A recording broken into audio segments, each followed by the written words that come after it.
Paano tanggalin ang watermark sa TikTok? Ganito. Mag-download ka ng video downloader for TikTok. Na-download ka na, punta ka ng TikTok. Punta ka sa profile mo.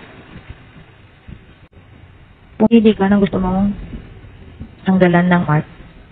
Halimbawa ito. Pindutin ang tatlong tuldok sa kanan. Pindutin ang copy link.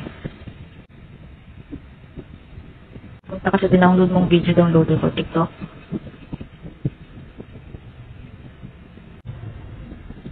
Copy-paste mo yung link dyan sa taas. Sa akin, naka-auto copy-paste na dahil matagal mo siya ginagamit. Then, pindutin mo ang download without watermark.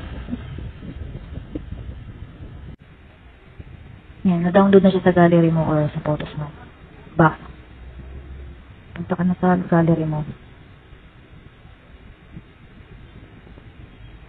Album. Video. Yan, wala na yung watermark. Pwede mo na siyang i-upload sa Facebook Reels mo.